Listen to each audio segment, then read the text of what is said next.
So as we shared earlier, fortunately the sun is not bright and shining because it can get very, very warm.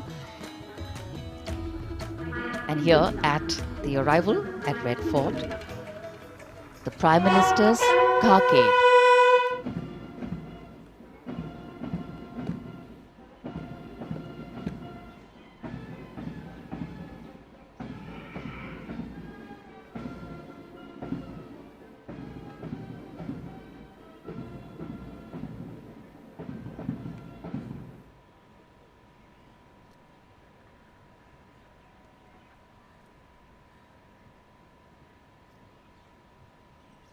मेरे प्रिय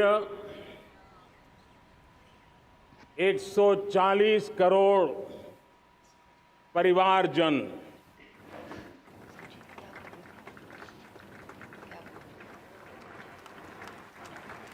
दुनिया का सबसे बड़ा लोकतंत्र और अब बहुत लोगों का अभिप्राय है कि जनसंख्या की दृष्टि से भी हम विश्व में नंबर 1 पर है।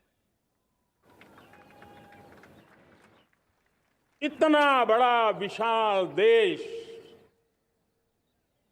140 करोड़ देश के मेरे भाई बहन, मेरे परिवारजन आज आजादी का पर्व मना रहे हैं। मैं देश के कोटि कोटि जनों को, देश और दुनिया में भारत को प्यार करने वाले, भारत का सम्मान करने वाले, भारत का गौरव करने वाले कोटि कोटि जनों को आजादी के इस महान पवित्र पर्व की अनेक अनेक शुभकामनाएं देता हूं। मेरे प्यारे परिवारजन, पूज्य बापू के नेतृत्व में असहयोग का आंदोलन, सत्याग्रह की मूवमेंट और भगत सिंह, सुखदेव, राजगुरु जैसे अनगिनत वीरों का बलिदान, उस पीढ़ी में शायद ही कोई व्यक्ति होगा जिसने देश की आजादी में अपना योगदान न दिया हो। मैं आज देश की आजादी के जंग में जिन जिन ने योगदान दिया है, बलिदान दिए हैं, त्याग किया है, तपस्या की है, उन सबको आदरपूर्वक नमन करता हूं, उनका अभिनंदन करता हूं। आज 15 अगस्त महान क्रांतिकारी और अध्यात्म जीवन के ऋषितुल्य प्रणेता श्री अरबिंदो की 150वीं जयंती पूर्ण हो रही है। ये वर्ष स्वामी दयानंद सरस्वती के 150वीं जयंती का वर्ष है। ये वर्ष रानी दुर्गावती के 500वीं जन्मशती का बहुत ही पवित्र अवसर है, जो पूरा देश बड़े धामधूम से मनाने वाला है। ये वर्ष मीराबाई, भक्ति योग की सिरमौर मीराबाई के 525 वर्ष का भी ये पावन पर्व है। ये बार जो 26 जनवरी हम मनाएंगे वो हमारे गणतंत्र दिवस की 75वीं वर्षगांठ होगी। अनेक प्रकार से अनेक अवसर, अनेक संभावनाएं राष्ट्र निर्माण में जुटे रहने के लिए पल पल नई प्रेरणा, पल पल नई चेतना, पल पल सपने, पल पल संकल्प, शायद इससे बड़ा कोई अवसर नहीं हो सकता। मेरे प्यारे परिवारजन, इस बार प्राकृतिक आपदा ने देश के अनेक हिस्सों में अकल्पनीय संकट पैदा किए। जिन परिवारों ने इस संकट में सहन किया है, मैं उन सभी परिवारजनों के प्रति अपनी संवेदना प्रकट करता हूं और राज्य और केंद्र सरकार मिलकर के उन सभी संकटों से जल्दी से मुक्त होकर के फिर तेज गति से आगे बढ़ेंगे, ये मैं विश्वास दिलाता हूं। मेरे प्यारे परिवारजनों, पिछले कुछ सप्ताह नॉर्थ ईस्ट में, विशेषकर मणिपुर में और हिंदुस्तान के भी अन्य कुछ भागों में, लेकिन विशेषकर मणिपुर में जो हिंसा का दौर चला, कई लोगों को अपना जीवन खोना पड़ा, मां बेटियों के सम्मान के साथ खिलवाड़ हुआ। लेकिन कुछ दिनों से लगातार शांति की खबरें आ रही हैं। देश मणिपुर के लोगों के साथ है। देश मणिपुर के लोगों को पिछले कुछ दिनों से जो शांति बनाए रखी है, उस शांति के पर्व को आगे बढ़ाए और शांति से ही समाधान का रास्ता निकलेगा और राज्य और केंद्र सरकार मिलकर के उन समस्याओं के समाधान के लिए भरपूर प्रयास कर रही है, करती रहेगी। मेरे प्यारे परिवारजनों, जब हम इतिहास की तरफ नजर करते हैं तो इतिहास में कुछ पल ऐसे आते हैं जो अपनी अमिट छाप छोड़ करके जाते हैं और उसका प्रभाव सदियों तक रहता है। और कभी कभी शुरुआत में वो बहुत छोटा लगता है, छोटी सी घटना लगती है, लेकिन वो अनेक समस्याओं की जड़ बन जाती है। हमें याद है 1000-1200 साल पहले इस देश पर आक्रमण हुआ। एक छोटे से राज्य के छोटे से राजा का पराजय हुआ, लेकिन तब पता तक नहीं था कि एक घटना भारत को 1000 साल की गुलामी में फंसा देगी। और हम गुलामी में जकड़ते गए, जो आया लूटता गया, जो जिसका मन चाहा हम पे आके सवार हो गया। कैसा विपरीत काल रहा होगा वो 1000 साल का। मेरे प्यारे परिवारजनों, घटना छोटी क्यों ना हो, लेकिन 1000 साल तक प्रभाव छोड़ के रही है। लेकिन मैं आज इस बात का जिक्र इसलिए करना चाहता हूं कि भारत के वीरों ने इस कालखंड में कोई भूभाग ऐसा नहीं था, कोई समय ऐसा नहीं था जब उन्होंने देश की आजादी के लौ को गलता न रखा हो, बलिदान की परंपरा न बनाई हो। मां भारती बेड़ियों से मुक्त होने के लिए उठ खड़ी हुई थी, जंजीरों को झकझोर रही थी और देश की नारी शक्ति, देश की युवा शक्ति, देश के किसान, देश के गांव के लोग, मजदूर, कोई हिंदुस्तानी ऐसा नहीं था जो आजादी के सपने को लेकर के जीता न हो। आजादी को पाने के लिए मर मिटने के लिए तैयार होने वालों की एक बड़ी फौज तैयार हो गई थी। जेलों में जवानी खपाने वाले अनेक महापुरुष हमारे देश की आजादी को, इन गुलामी की बेड़ियों को तोड़ने के लिए लगे हुए थे। मेरे प्यारे परिवारजनों, जन चेतना का वो व्यापक रूप, त्याग और तपस्या का वो व्यापक रूप, जन जन के अंदर एक नए विश्वास जगाने वाला वो पल आखिरकार 1947 में देश आजाद हुआ, 1000 साल की गुलामी में संजोए हुए सपने देशवासी पूरे करते हुए देखे। साथियों, मैं 1000 साल पहले की बात इसलिए कह रहा हूं, मैं देख रहा हूं फिर एक बार देश के सामने एक मौका आया है। इस ऐसे कालखंड में हम जी रहे हैं, ऐसे कालखंड में हमने प्रवेश किया है और यह हमारा सौभाग्य है कि भारत के ऐसे अमृत काल में, ये अमृत काल का पहला वर्ष है। या तो हम जवानी में जी रहे हैं या हम मां भारती की गोद में जन्म ले चुके हैं।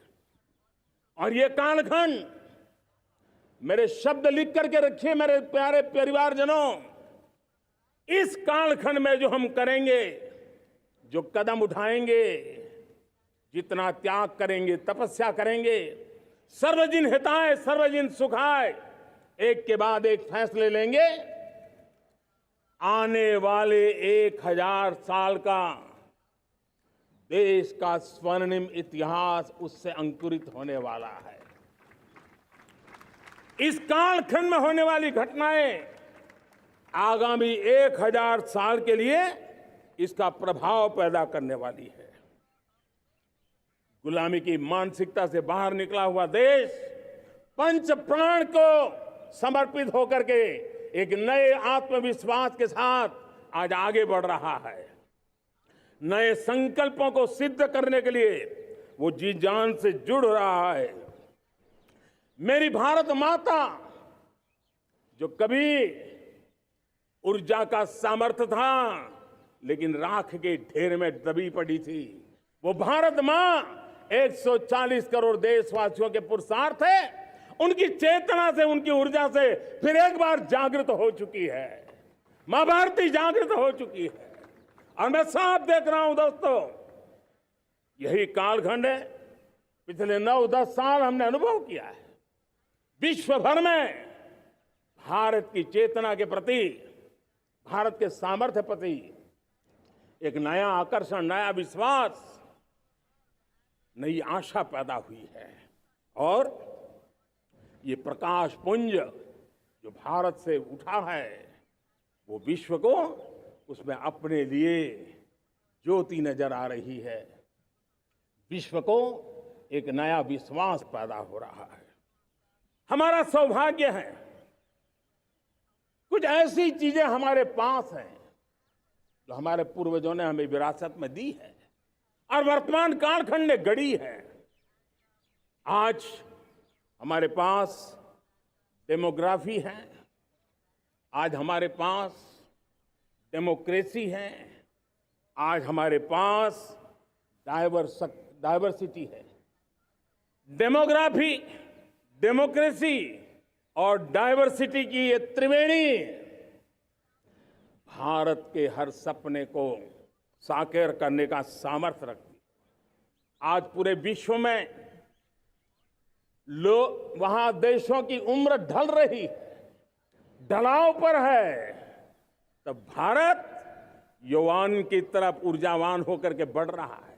कितने बड़े गौरव का कालखंड है कि आज 30 साल की कम आयु की जनसंख्या दुनिया में सर्वाधिक कहीं है तो ये मेरे भारत मां की गोद में है, ये मेरे देश में है।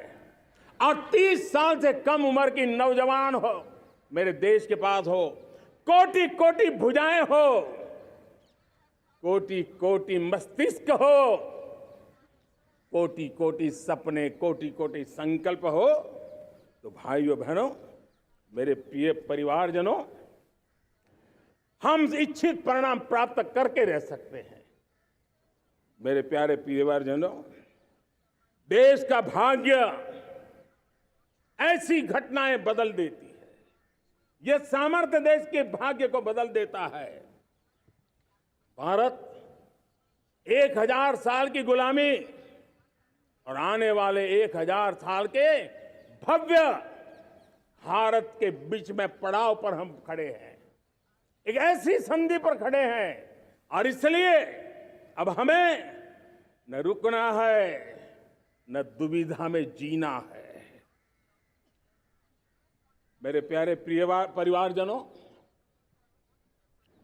हमें खोई हुई उस विरासत का गर्व करते हुए, खोई हुई समृद्धि को प्राप्त करते हुए हमें फिर एक बार,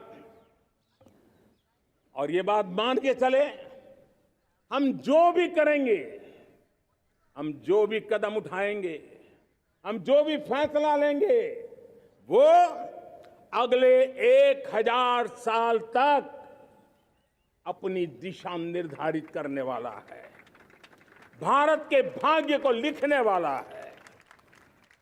मैं आज मेरे देश के नौजवानों को, मेरे देश की बेटे बेटियों को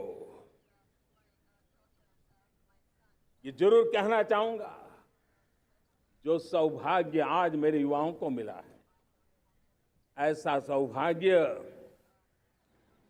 शायद ही किसी के नसीब होता है जो आपके नसीब हुआ है। और इसलिए हमें ये गंवाना नहीं है। युवा शक्ति पर मेरा भरोसा है, युवा शक्ति में सामर्थ्य है, और हमारी नीतियां, हमारी रीतियां भी उस युवा सामर्थ्य को और बल देने के लिए है। आज मेरे युवाओं ने दुनिया में पहले 3 स्टार्टअप इकोसिस्टम में भारत को स्थान दिला दिया है। विश्व के युवाओं को अचंभा हो रहा है भारत के इस सामर्थ्य को लेकर के, भारत की इस ताकत को देख करके। आज दुनिया टेक्नोलॉजी ड्रिवन है और आने वाला युग टेक्नोलॉजी से प्रभावित रहने वाला है, और तब टेक्नोलॉजी में भारत की जो टैलेंट है उसकी एक नई भूमिका रहने वाली है।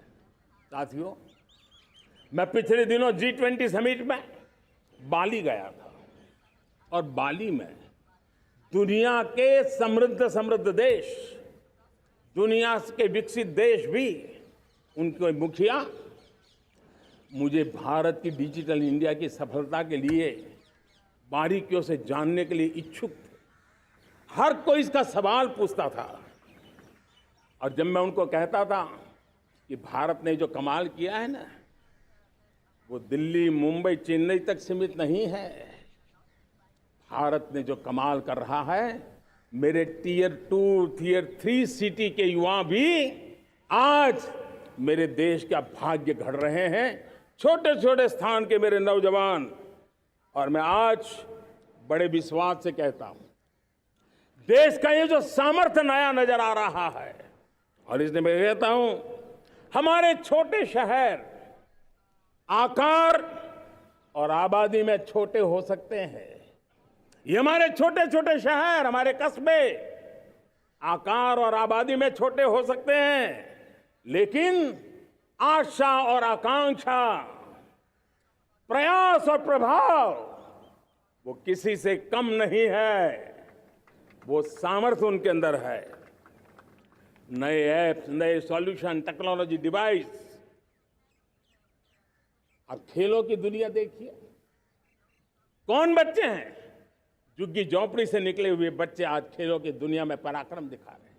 छोटे छोटे गांव के, छोटे छोटे कस्बे के नौजवान, हमारी बेटे बेटियां आज कमाल दिखा रही हैं। अब देखिए, मेरे देश की 100 जितनी स्कूल ऐसी हैं जहां के बच्चे सैटेलाइट बना करके सैटेलाइट छोड़ने की तैयारियां कर रही हैं। आज हजारों टिंकरिंग लैब नए वैज्ञानिकों का गर्भाधान कर रही है। आज हजारों टिंकरिंग लैब लाखों बच्चों को साइंस और टेक्नोलॉजी के राह पर आगे बढ़ने के लिए प्रेरणा दे रही हैं। मैं मेरे देश के नौजवानों को कहना चाहता हूं, अवसरों की कमी नहीं है। आप जितने अवसर चाहेंगे, ये देश आसमान से भी ज्यादा अवसर आपने देने का सामर्थ्य रखता है। मैं आज लाल किले की प्राचीर से मेरे देश की माताओं बहनों, मेरे देश की बेटियों को हृदय से अभिनंदन करना चाहता हूं। देश आज जब पहुंचा है, अब विशेष शक्ति जुड़ रही है मेरी माताओं बहनों के सामर्थ्य की।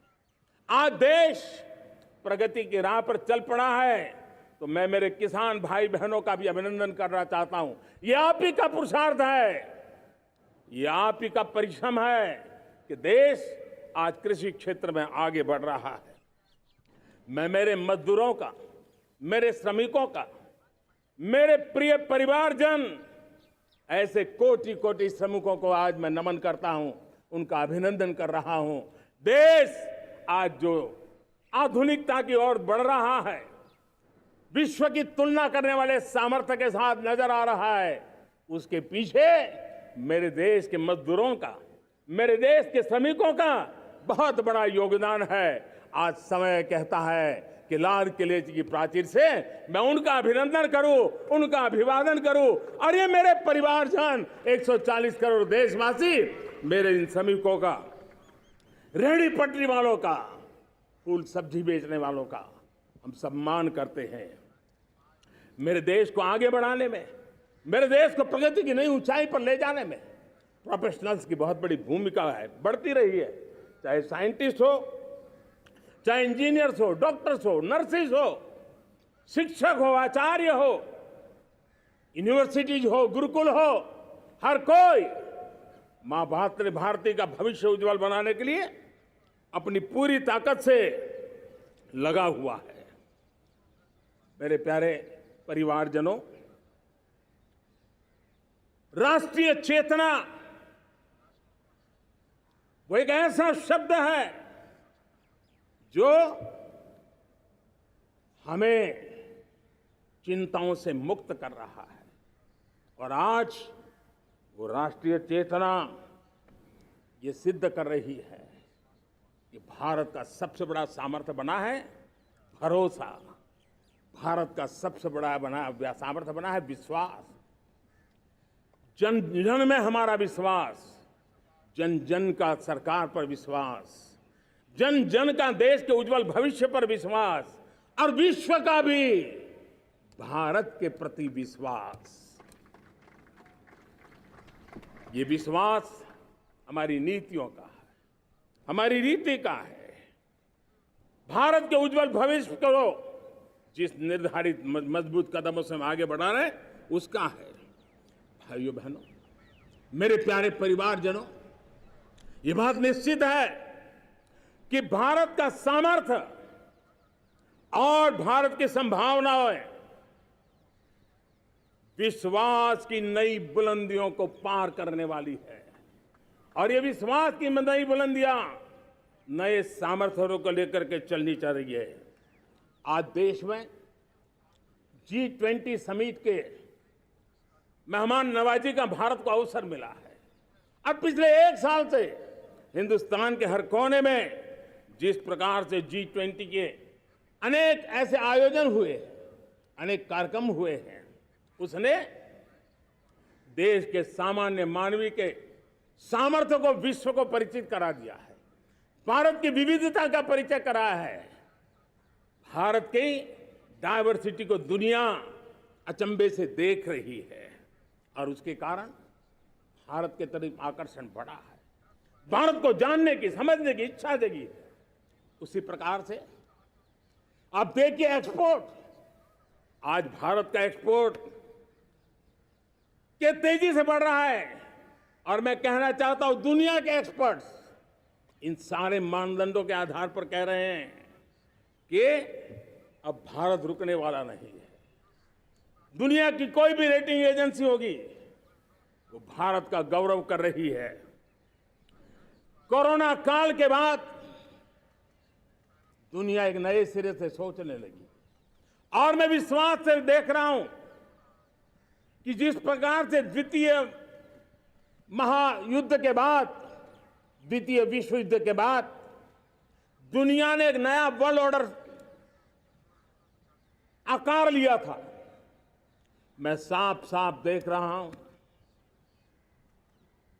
कि कोरोना के बाद एक नया विश्व ऑर्डर, एक नया ग्लोबल ऑर्डर, एक नया जियोपॉलिटिकल इक्वेशन, ये बहुत तेजी से आगे बढ़ रहा है। जियोपॉलिटिकल इक्वेशन की सारे व्याख्याएं बदल रही है, परिभाषाएं बदल रही है। और मेरे प्यारे परिवारजनों, आप गौरव करेंगे, बदलते हुए विश्व को शेप देने में आज मेरे 140 करोड़ देशवासियों आपका सामर्थ्य नजर आ रहा है। आप निर्णायक मोड़ पर खड़े हैं। और कोरोना काल में भारत ने जिस प्रकार से देश को आगे बढ़ाया, दुनिया ने हमारे सामर्थ्य को देखा है। जब दुनिया की सप्लाई चेन तहस नहस हो गई थी, बड़ी बड़ी अर्थव्यवस्थाओं पर दबाव था, उस समय भी हमने कहा था हमें विश्व का विकास देखना है तो मानव केंद्रीय होना चाहिए, मानवीय संवेदनाओं से भरा हुआ होना चाहिए, और तब जाकर के समस्याओं का सही समाधान निकालेंगे। और कोविड ने हमें सिखाया है, यह हमें मजबूर किया है, लेकिन मानवीय संवेदनाओं को छोड़ करके हम विश्व का कल्याण नहीं कर सकते। आज भारत ग्लोबल साउथ की आवाज बन रहा है। भारत की समृद्ध विरासत आज दुनिया के लिए एक अवसर बन रहा है। Global economy, global supply chain, इसमें भारत की हिस्सेदारी, मैं पक्का विश्वास से कहता हूं, आज जो भारत ने परिस्थिति पैदा हुई है, आज जो भारत ने कमाया है, वो दुनिया में स्थिरता की गारंटी लेकर के आया है। दोस्तों, अब न हमारे मन में, न 140 करोड़ मेरे परिवारजनों के मन में, और न ही दुनिया के मन में कोई इफ्स है, कोई बट्स है। विश्वास बन चुका है। मेरे प्यारे देशवासियों, अब गेंद हमारे पाले में है। हमें अवसर जाने नहीं देना चाहिए, हमें मौका छोड़ना नहीं चाहिए। भारत में मैं मेरे देशवासियों का इसलिए भी अभिनंदन करता हूं कि मेरे देशवासियों में एक नीर-क्षीर विवेक का सामर्थ्य है, समस्याओं की जड़ों को समझने का सामर्थ्य है। और इसीलिए 2014 में मेरे देशवासियों ने 30 साल के अनुभव के बाद तय किया कि देश को आगे ले जाना है तो स्थिर सरकार चाहिए, मजबूत सरकार चाहिए, पूर्ण बहुमत वाली सरकार चाहिए। और देशवासियों ने एक मजबूत और स्थिर सरकार बनाई। और 3 दशकों के जो अनिश्चितता का कालखंड था, जो अस्थिरता का कालखंड था, जो राजनीतिक मजबूरियों से देश जकड़ा हुआ था, उससे मुक्ति मिली। मेरे प्यारे परिवारजनों, देश के पास आज एक ऐसी सरकार है, वो सर्वजन हिताय सर्वजन सुखाय, देश के संतुलित विकास के लिए समय का पल पल और जनता की पाई पाई, जनता की भलाई के लिए लगा रही है। और मेरी सरकार, मेरे देशवासियों का मन एक बात से जुड़ा हुआ है। हमारे हर निर्णय, हमारे हर दिशा, उसका एक ही मानदंड है, नेशन फर्स्ट, राष्ट्र प्रथम। और राष्ट्र प्रथम यही दूरगामी परिणाम, सकारात्मक परिणाम पैदा करने वाला है। देश में बड़े स्तर पर काम हो रहा है। और लेकिन मैं कहना चाहूंगा, 2014 में आपने एक मजबूत सरकार बनाई, और मैं कहता हूं 2014 में और 2019 में आपने एक सरकार फॉर्म की, तो मोदी में रिफॉर्म करने की हिम्मत आई। आपने ऐसी सरकार फॉर्म की कि मोदी को रिफॉर्म की हिम्मत आई। और जब मोदी ने एक के बाद एक रिफॉर्म किए तो मेरे ब्यूरोक्रेसी के लोग, मेरे लाखों हाथ पैर जो हिंदुस्तान के कोने कोने में सरकार के हिस्से के रूप में काम कर रहे हैं, उन्होंने ब्यूरोक्रेसी ने ट्रांसफॉर्म करने के लिए परफॉर्म करने की जिम्मेवारी बखूबी निभाई और उन्होंने परफॉर्म करके दिखाया और जनता जनार्दन जुड़ गई तो वो ट्रांसफॉर्म होता भी नजर आ रहा है। और इसलिए रिफॉर्म, परफॉर्म, ट्रांसफॉर्म, ये कालखंड अब भारत के भविष्य को गढ़ रहा है और हमारी सोच देश की उस ताकतों को बढ़ावा देने पर है जो आने वाले 1000 साल की नींव को मजबूत करने वाले हैं। दुनिया को युवा शक्ति की जरूरत है, युवा स्किल की जरूरत है। हमने अलग स्किल मिनिस्ट्री बनाई, वो भारत की आवश्यकताओं को तो पूरी करेगी, वो दुनिया की आवश्यकताओं को पूरी करने का भी सामर्थ्य रखेगी। हमने जल शक्ति मंत्रालय बनाया। मंत्रालय की बनाने की रचना को भी अगर कोई एनालिसिस करेगा ना तो इस सरकार के मन मस्तिष्क को बड़े अच्छे ढंग से आप समझ पाएंगे। हमने जल शक्ति मंत्रालय बनाया। ये जल शक्ति मंत्रालय हमारे देश के एक एक देशवासियों को पीने का शुद्ध पानी पहुंचे, पर्यावरण की रक्षा के लिए पानी के प्रति संवेदनशील व्यवस्थाएं विकसित हो, उस पर हम बल रहे हैं। हमारे देश में कोरोना के बाद दुनिया देख रही है होलिस्टिक हेल्थ केयर, ये समय की मांग है।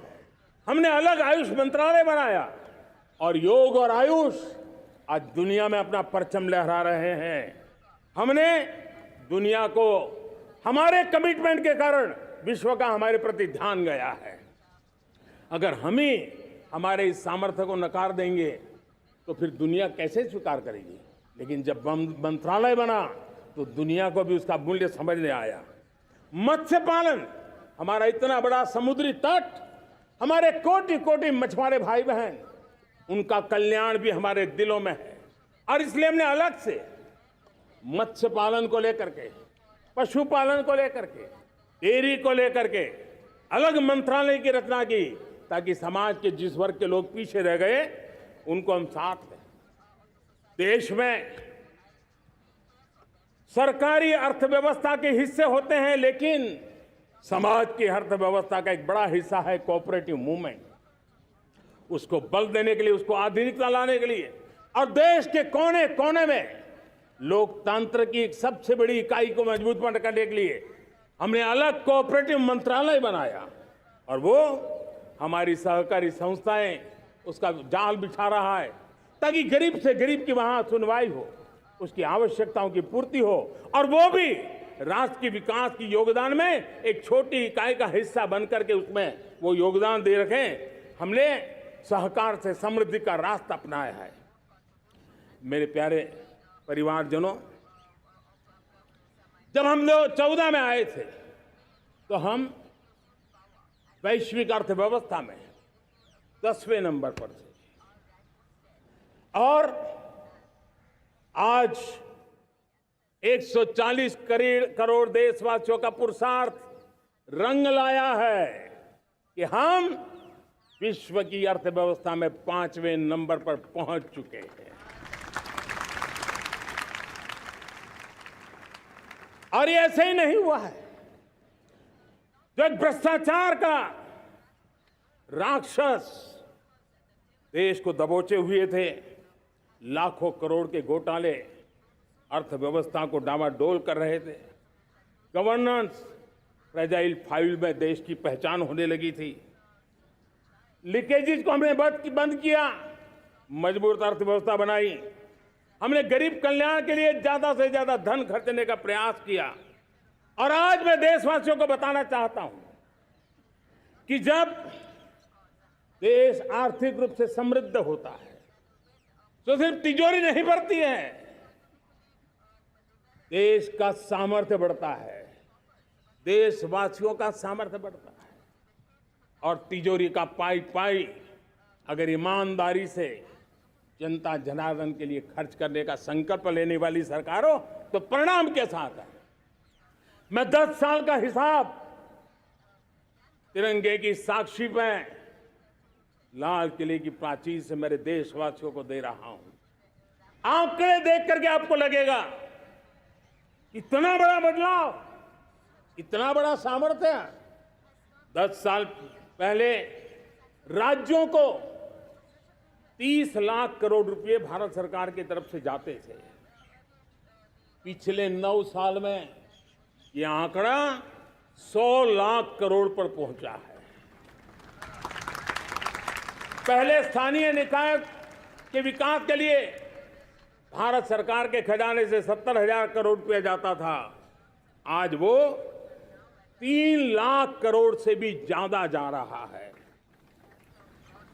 पहले गरीबों के घर बनाने के लिए 90,000 करोड़ रुपया खर्च होता था। आज वो 4 गुना होकर के 4 लाख करोड़ से भी ज्यादा खर्च गरीबों के घर बनाने के लिए हो रहा है। पहले गरीबों को यूरिया सस्ता मिले, जो यूरिया की बैग दुनिया के कुछ बाजारों में 3,000 में बिकती है, वो यूरिया की बैग मेरे किसानों को 300 में मिले। और इसलिए देश की सरकार 10 लाख करोड़ रुपया मेरे किसानों की यूरिया में सब्सिडी दे रहा है। मुद्रा योजना 20 लाख करोड़ रुपए, उससे भी ज्यादा मेरे देश के नौजवानों को स्वरोजगार के लिए, अपने व्यवसाय के लिए, अपने कारोबार के लिए दिए हैं। 8 करोड़ लोगों ने नया कारोबार शुरू किया है। और 8 करोड़ लोगों ने कारोबार शुरू किया है तो नहीं, हर कारोबारी ने एक या दो लोगों को रोजगार दिया है। 8 से 10 करोड़ नए लोगों को रोजगार देने का सामर्थ्य ये मुद्रा योजना से लाभ लेने वाले 8 करोड़ नागरिक को करा है। एमएसएमई को करीब 3.5 लाख करोड़ रुपए की मदद से कोरोना के संकट में भी उनको डूबने नहीं दिया, मरने नहीं दिया, उनको एक ताकत दी है। 1 रैंक 1 पेंशन मेरे देश के सेना के जवानों का एक सम्मान का विषय था। 70,000 करोड़ रुपया भारत की तिजोरी से आज पहुंचा है, मेरे निवृत्त सेना के नायकों के जेब में, उनके परिवार में पहुंचा है। सभी कैटेगरी में, मैंने तो कुछ ही गिनाए, मैं ज्यादा समय लेना नहीं चाहता। हर कैटेगरी में पहले की तुलना में अनेक गुना धन देश के विकास के लिए, कोने कोने में रोजगार पैदा करने के लिए, पाई पाई का उपयोग भारत का भाग्य बदलने के लिए हो, और इसलिए हमने काम किया है। और मेरे प्यारे प्रियजनों, इतना ही नहीं, हमने इन सारे प्रयासों का परिणाम है कि आज 5 साल के मेरे कार्यकाल में, 5 साल के कार्यकाल में, 5 साल में 13.5 करोड़ मेरे गरीब भाई बहन गरीबी की जंजीरों को तोड़ करके नियो मिडिल क्लास के रूप में बाहर आए हैं। जीवन का इससे बड़ा कोई संतोष नहीं होता। मेरे प्यारे प्रिय परिवारजनों, और जब 13.5 करोड़ लोग गरीबी की इस मुसीबतों से बाहर निकलते हैं, तो कैसी कैसी योजनाएं उनको मदद दी है। उनको आवास योजना का लाभ मिलना, पीएम स्वनिधि से 50,000 करोड़ रुपया रेहड़ी पटरी वालों तक पहुंचाया है। आने वाले दिनों में, आने वाली विश्वकर्मा जयंती पर एक कार्यक्रम हम लागू करेंगे। इस विश्वकर्मा जयंती पर हम करीब 13-15 हजार करोड़ रुपया से, जो परंपरागत कौशल्य से रहने वाले लोग, जो औजार से और अपने हाथ से काम करने वाला वर्ग है, ज्यादातर ओबीसी समुदाय से, हमारे सुथार हो, हमारे सोनार हो, हमारे राजमिस्त्री हो, हमारे कपड़े धोने वाले काम करने वाले लोग हो, हमारे बाल काटने वाले भाई बहन परिवार हो, ऐसे लोगों को एक नई ताकत देने के लिए हम आने वाले महीने में विश्वकर्मा जयंती पर विश्वकर्मा योजना लॉन्च करेंगे और करीब 13-15 हजार करोड़ से उसका प्रारंभ करेंगे। हमने पीएम किसान सम्मान निधि में 2.5 लाख करोड़ रुपया सीधा मेरे देश के किसानों के खाते में जमा किया है। हमने जल जीवन मिशन हर घर में शुद्ध पानी पहुंचे 2 लाख करोड़ रुपया खर्च किया है। हमने आयुष्मान भारत योजना, ताकि गरीब को बीमारी के कारण अस्पताल जाने से जो मुसीबत होती थी उसको मुक्ति दिलाना, उसको दवाई मिले, उसका उपचार हो, ऑपरेशन हो, अच्छे से अच्छी हॉस्पिटल में हो। आयुष्मान भारत योजना के तहत 70,000 करोड़ रुपए हमने लगाए हैं। पशुधन, देश ने कोरोना वैक्सीन की बात तो देश को याद है, 40,000 करोड़ रुपए लगाए, वो तो याद है। लेकिन आपको जानकर के खुशी होगी, हमने पशुधन को बचाने के लिए करीब करीब 15,000 करोड़ रुपया पशुधन के टीकाकरण के लिए लगाया है। मेरे प्यारे देशवासियों, मेरे प्यारे परिवारजनों, जन औषधि केंद्रों ने देश के सीनियर सिटीजन्स को, देश के मध्यम वर्गीय परिवार को एक नई ताकत दी है। जिस संयुक्त परिवार में अगर किसी को एक डायबिटीज जैसा हो जाए, 2-3 हजार रुपया दवाई का बिल स्वाभाविक हो जाता है। हमने जन औषधि केंद्र से जो दवाई बाजार में 100 रुपये में मिलती है, वो 10 रुपया, 15 रुपया, 20 रुपये में दी।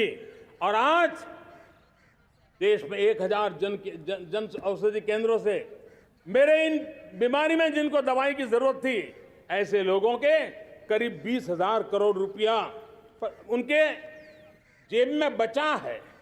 और ये ज्यादातर मध्यम वर्ग के परिवार के लोग हैं।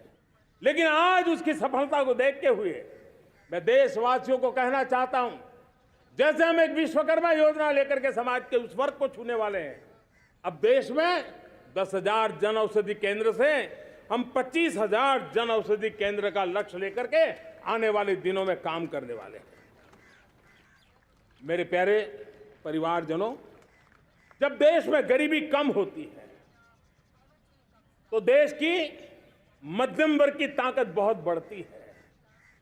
और अगर दुनिया में, और मैं आपको विश्वास दिलाता हूं, आने वाले 5 साल में मोदी का गारंटी है, देश पहले 3 वैश्विक इकोनॉमी में अपना जगह ले लेगा। ये पक्का जगह ले लेगा। आज जो 13.5 करोड़ गरीबी से बाहर आए हुए लोग हैं, वो एक प्रकार से मध्यम वर्ग की ताकत बन जाते हैं। जब गरीब की खरीद शक्ति बढ़ती है तो मध्यम वर्ग की व्यापार शक्ति बढ़ती है।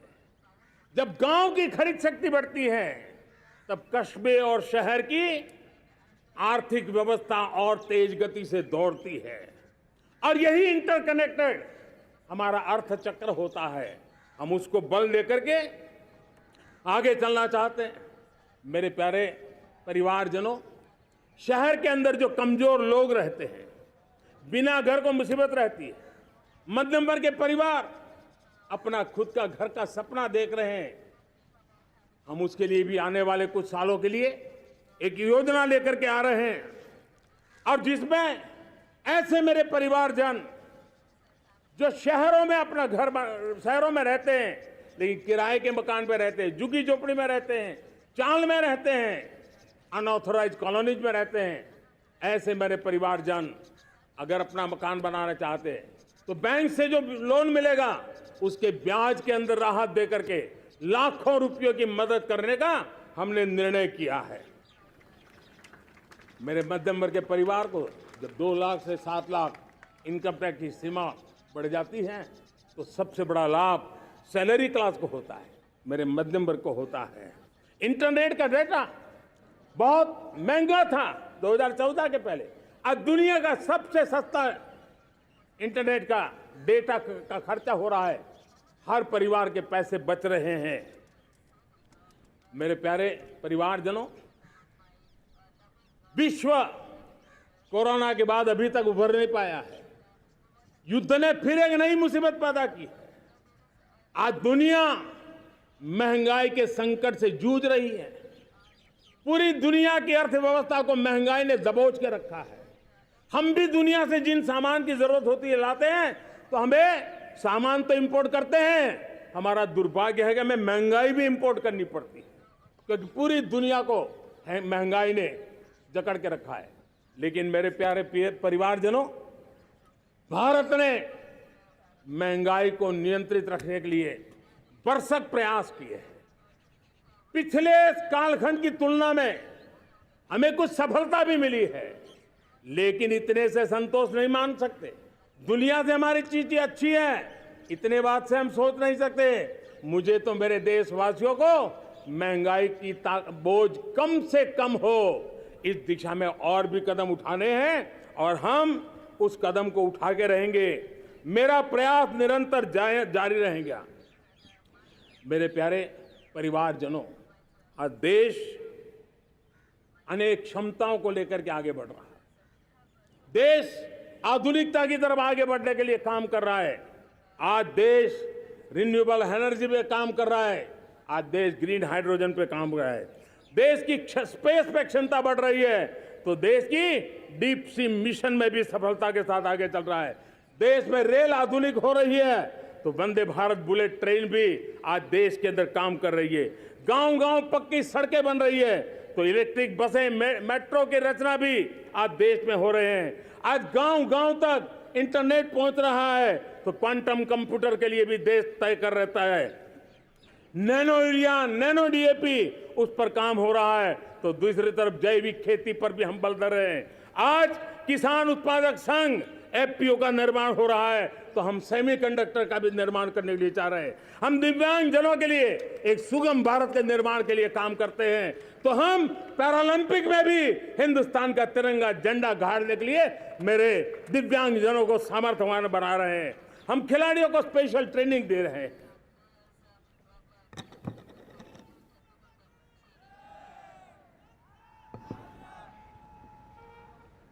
आज भारत पुरानी सोच, पुराने ढर्रे को छोड़ करके लक्ष्यों को तय करके लक्ष्यों को प्राप्त करने की राह से चल रहा है। और जब मैं कहता हूं ना कि जिसका शिलान्यास हमारी सरकार करती है, उसका उद्घाटन भी हमारे कालखंड में करते हैं। इन दिनों जो मैं शिलान्यास कर रहा हूं ना, आप लिख के रखिए, उसके उद्घाटन भी आप सबने मेरे नसीब में ही छोड़े हुए हैं। हमारी कार्य संस्कृति, बड़ा सोचना, दूर का सोचना, सर्वजन हिताय सर्वजन सुखाय सोचना, यह हमारी कार्यशैली रही है। और सोच से भी ज्यादा, संकल्प से भी ज्यादा हासिल कैसे करना, इस ऊर्जा के साथ हम काम करते हैं। हमने आजादी के काल अमृत महोत्सव में 75,000 अमृत सरोवर बनाने का संकल्प किया था। उस समय हमने हर जिले में 75 अमृत सरोवर बनाने का संकल्प किया था। करीब 50-55 हजार अमृत सरोवर की कल्पना की थी, लेकिन आज करीब 75,000 अमृत सरोवर का काम निर्माण हो रहा है। ये अपने आप में बहुत बड़ा काम हो रहा है। जनशक्ति और जल शक्ति की ताकत भारत के पर्यावरण की रक्षा में भी काम आने वाली है। 18,000 गांवों तक बिजली पहुंचाना, जनधन बैंक खाते खोलना, बेटियों के लिए शौचालय बनाना, सारे टारगेट समय के पहले पूरी शक्ति से पूरे करेगा। और जब भारत ठान लेता है तो उसे पूरा करके रहता है। ये हमारा ट्रैक रिकॉर्ड कहता है। 200 करोड़ वैक्सीनेशन का काम, दुनिया हमें जब पूछती है 200 करोड़ सुनती है, उनकी आंखें फट जाती है। इतना बड़ा काम ये मेरे देश के आंगनवाड़ी वर्कर, हमारी आशा वर्कर, हमारी हेल्थ वर्कर, उन्होंने करके दिखाया। यह मेरे देश का सामर्थ्य है। 5G को रोल आउट किया, दुनिया में सबसे तेज गति से 5G रोल आउट करने वाला मेरा देश है। 700 से अधिक जिलों तक हम पहुंच चुके हैं, और अब 6G की भी तैयारी कर रहे हैं। हमने टास्क फोर्स बना दिया है। रिन्यूएबल एनर्जी, हम टारगेट से पहले चले हैं। हमने रिन्यूएबल एनर्जी 2030 का जो टारगेट तय किया था, 21-22 में इसको पूरा कर दिया। हमने इथेनॉल में 20% ब्लेंडिंग की बात कही थी, वो भी हमने समय से 5 साल पहले पूरा कर दिया। हमने $500 बिलियन के एक्सपोर्ट की बात की थी, वो भी समय के पहले $500 बिलियन से ज्यादा कर दिया। हमने तय किया, जो हमारे देश में 25 साल से चर्चा हो रही थी कि देश में नई संसद बने, पार्लियामेंट का कोई सत्र ऐसा नहीं था नई संसद के। ये मोदी है, समय के पहले नई संसद बना करके रख दिया। मेरे प्यारे भाई बहनों, ये काम करने वाली सरकार है, निर्धारित लक्ष्यों को पार करने वाली सरकार है। ये नया भारत है, ये आत्मविश्वास से भरा हुआ भारत है, ये संकल्पों को चरितार्थ करने के लिए जी जान से जुटा हुआ भारत है। और इसलिए ये भारत न रुकता है, ये भारत न थकता है, ये भारत न हाँफता है और न ही ये भारत हारता है। और इसलिए मेरे प्यारे परिवारजनों, आर्थिक शक्ति बढ़ी है तो हमारी सामरिक शक्ति को भी एक नई ताकत मिली है। हमारी सीमाएं पहले से अधिक सुरक्षित हुई है और मेरे सीमा पर बैठे हुए मेरे जवान जो देश की सीमाओं की रक्षा कर रहे हैं और मेरे देश की आंतरिक सुरक्षा के संभालने वाले यूनिफॉर्म फोर्सेस, मैं आजादी के इस पावन पर्व पर उनको भी अनेक अनेक बधाई देते हुए मेरी बात को आगे बढ़ाता हूं। सेना का अधिकरण हो, हमारी सेना युवा बने, हमारी सेना बैटल के लिए रेडी, युद्ध योग्य बने, इसलिए निरंतर रिफॉर्म का काम आज हमारी सेना में हो रहा है। मेरे प्यारे परिवारजनों, आए दिन हम लोग सुना करते थे, यहां बम धमाका हुआ, वहां बम धमाका हुआ, हर जगह पे लिखा हुआ रहता था कि इस बैग को मत छूना, अनाउंसमेंट होते रहते थे। आज देश सुरक्षा की अनुभूति कर रहा है और जब सुरक्षा होती है, शांति होती है, तो प्रगति के नए अरमान हम पूरे कर सकते हैं। उसको लिए सीरियल बम धमाके का जमाना बीती हुई बात हो गई है। निर्दोषों के जो मौत होते थे वो बीते हुए कल की बात हो गई है। आज देश में आतंकी हमलों में भारी कमी आई है। नक्सल प्रभावित क्षेत्रों में भी बहुत बड़ा बदलाव आया है, बहुत बड़ा परिवर्तन का एक वातावरण बना है। मेरे प्यारे परिवारजनों, प्रगति के हर चीज में, लेकिन जब 2047 हम एक विकसित भारत का सपना लेकर के चल रहे हैं तब, और वो सपना नहीं, 140 करोड़ देशवासियों का संकल्प है और उस संकल्प को सिद्ध करने के लिए परिश्रम की पराकाष्ठा भी है। और